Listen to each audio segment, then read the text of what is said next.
पत्रकार सुधीर चौधरी और TV channel आज तक पर दर्ज एफआईआर। गैर जमानती धाराओं में दर्ज एफआईआर के तहत पत्रकार सुधीर चौधरी की हो सकती है गिरफ्तारी। कर्नाटक सरकार को बदनाम करने का लगा है आरोप।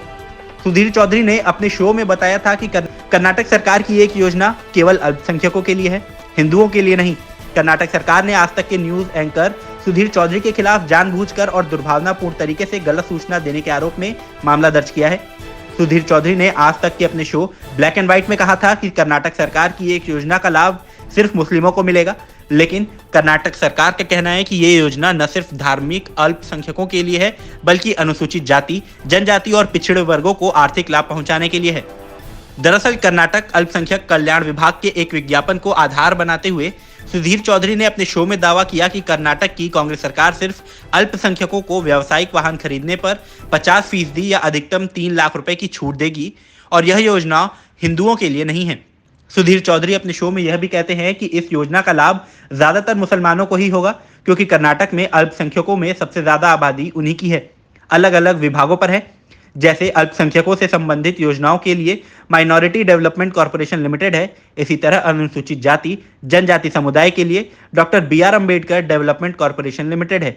11 सितंबर को सुधीर चौधरी ने अपने prime time show black and white में इस योजना का जिक्र किया था। उन्होंने कहा कि अब हम आपको कर्नाटक की कांग्रेस सरकार की उस योजना के बारे में बताएंगे जिसके तहत गरीब अल्पसंख्यकों को टैक्सी खरीदने में 50% की सब्सिडी मिलेगी, यानी कि गाड़ी की आधी कीमत सरकार देगी और बाकी की कीमत चुकाने के लिए भी सरकार लोन देगी। सुधीर चौधरी आगे कहते हैं कि आप सोचिए, कर्नाटक में किसी भी गरीब व्यक्ति ने अल्पसंख्यक नहीं बल्कि बहुसंख्यक समाज में जन्म लिया हो तो वो आज अपने आप को कितना कोस रहा होगा। कर्नाटक के जो बहुसंख्यक धर्म के लोग हैं वो सोचते होंगे कि काश हम भी अल्पसंख्यक होते। कर्नाटक सरकार का कहना है कि वह अपनी योजना के तहत लोगों को आत्मनिर्भर बनाना चाहती है और लोगों के लिए रोजगार के लिए नए अवसर पैदा करना चाहती है, लेकिन दूसरी तरफ वह यह भी कहती है कि योजना केवल अल्पसंख्यकों के लिए ही है, हिंदुओं को नहीं। यानी कि अगर कोई व्यक्ति हिंदू चाहे कितना भी गरीब हो, उसके पास कोई पैसा नहीं है तो सरकार उसे ऑटो और टैक्सी खरीदने पर सब्सिडी नहीं देगी। लेकिन अगर कोई व्यक्ति मुस्लिम समुदाय से है या फिर ईसाई है, जैन है या बौद्ध समुदाय से है तो इन लोगों को ऑटो या टैक्सी खरीदने पर 50% की सब्सिडी मिल जाएगी।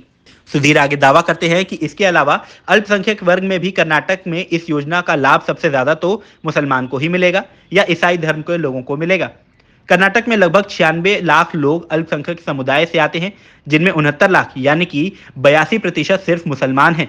मतलब मुख्य तौर पर यह जो योजना केवल मुसलमानों के लिए है, यानी कि आंकड़ों से समझे तो इस योजना का सबसे ज्यादा फायदा मुसलमानों और ईसाइयों को ही होगा। आज तक के आधिकारिक एक्स ट्विटर हैंडल से भी सुधीर चौधरी के शो के इस हिस्से को ट्वीट किया गया और लिखा गया कि कर्नाटक में अल्पसंख्यकों को सब्सिडी लेकिन हिंदुओं को नहीं। बाद में इस ट्वीट को डिलीट कर दिया गया। आज तक द्वारा किए गए इस ट्वीट पर प्रतिक्रिया देते हुए कर्नाटक के सूचना एवं ग्रामीण विकास मंत्री प्रियंक खड़गे ने सख्त टिप्पणी की है। उन्होंने कहा कि आज तक का एंकर जानबूझकर सरकारी योजनाओं के बारे में गलत सूचना फैला रहा है। इसकी शुरुआत सबसे पहले भाजपा सांसदों ने की थी और अब मीडिया के कुछ वर्गों द्वारा इसे बढ़ाया जा रहा है। यह जानबूझकर और दुर्भावनापूर्ण कृत्य है। सरकार इस पर अवश्य कानूनी कार्रवाई करेगी।